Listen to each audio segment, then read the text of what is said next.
السلام عليكم ورحمة الله وبركاته.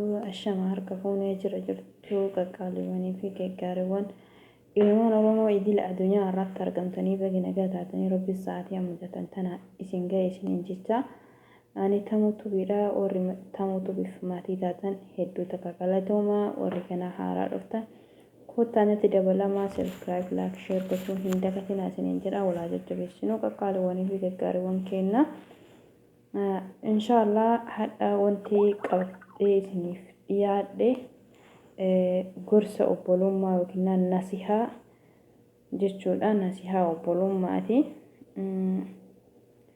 Obboleeyyan tiyyaa obboleeyyan shamarraniitii fi warra dhiiraatiif illee hanga tokko hanga wallaala kiyyaa irraa jechuudha. Hanga Rabbina laaffisee yookiin hanga wallaala kiyyaa irraa waan ofii kiyyaanatti dhagahame tokko waanuma miidiyaa kanarra sooshaal miidiyaa kanarra deemaa dubbachuu barbaada.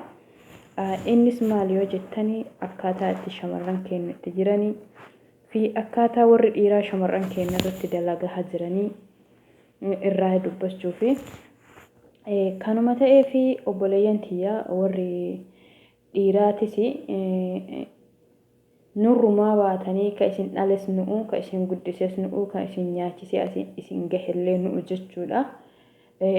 Dubartii akka kennaati gara jabummaadhaan shamarran irratti gocha suukaneessaa fi gocha akkana gocha ilmoon namarratti hin dalanne namarratti dalaguun ilaa haga yoomiitiif kabajaa dhabdu obboleeyyan keenya ka birrii nyaatamu birrii nurraa nyaatamu nu warra shamarraniiti.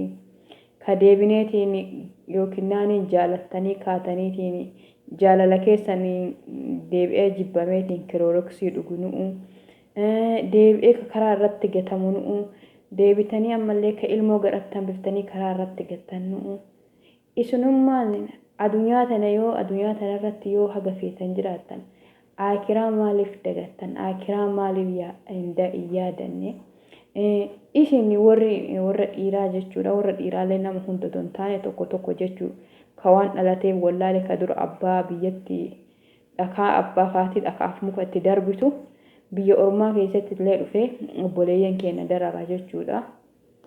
Waan biyyaa baheef wallaale nutis warri shamarraniitis maaliif akka biyyaa baane abbaan keenya yookiin beelahee yookiin dheebutee na jijjiirtii boru jijjiiramaa boru namaan naqixxeessiti intalti tiyya jedhee biyyarraa nu baase yookiin qotiyyoo tokkocha qabu gurguratee yookiin liqeeffatee yookiin lafa kontiraatee agabuu ofii jiraateetiin biyyarraa nu baase jechuudha.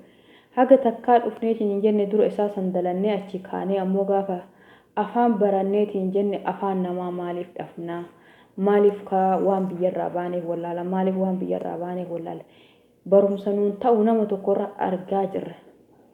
Takka gubachuun akka lama gubachuu takka nyaachuun akka lama nyaachuun akka goruu muluu naa fixeenaa argaa jedhan namichin takkatti dogongoruun waanuma jiru lama dogongoruun waanuma jiru sadaffaan maali nafsee ofii baasu nama tokko irratti hin jiillu waggaa meeqaati sooshaal miidiyaa kanarratti maqaa shamarranii deemaa jira maqama shamarran dhalaa biyya arabaa jedhanii dhalama biyya arabaa jedhanii maqaa nutti kabaasanii nama tokkoof jennee namni muluu wanti arrafamnu maali sababni isaa maaliif nu ufin beennu ufin barannu yoom obbaranna yoom obbeenna akkuma ilma dhiiraa haati ji'a 9tti dhalte nullee warra shamarranii ji'a 9tti dhalte waan ji'a 9 dhalletanitti wanti nu qalbiin teena isaan keessaa gararraate gizee hunda ka dhiitamu ka tumamu ka reebamu ka nyaatamu nu maaf ta'a maaf ufin beenne maalii gochuuf itti dhadhee kaanee deebinee rakkanne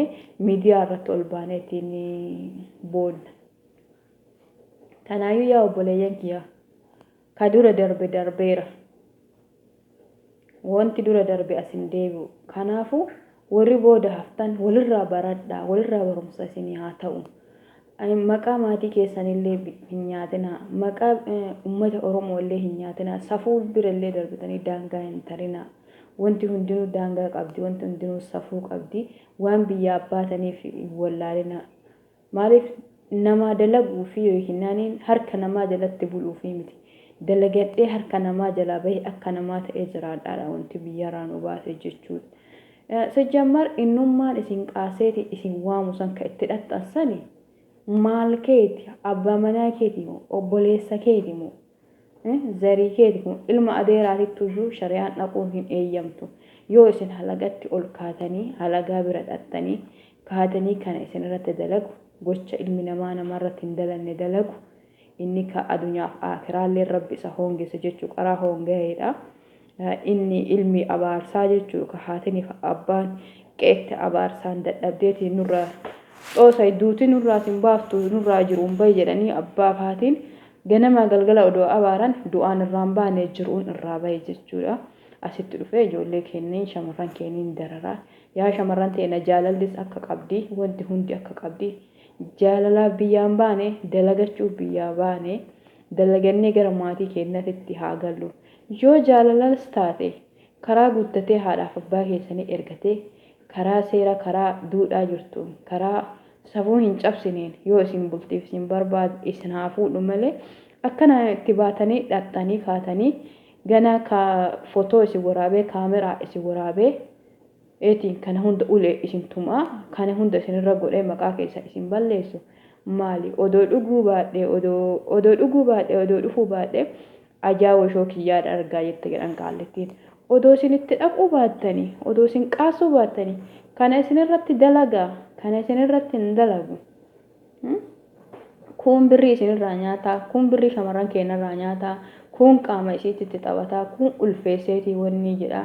Yaa ilmaan dhiiraa nurraa dhalattanii nutu isin dhalee nu obboleetti keessanii nu haadha keessanii nu haadha manaa keessanii nu intala keessanii namaa miti rabbi sodaadhaa dubartiin xiqqeessinaa nu kabajaa isinirraa dhalannee walirraa dhalanne jechuun kana ta'eefu kabajatu nu malee akkana nu godhan nu malee nu kabajaa dhugaa rabbi dubbachuuf yaani wanti dubbadhu lana harkaa bada.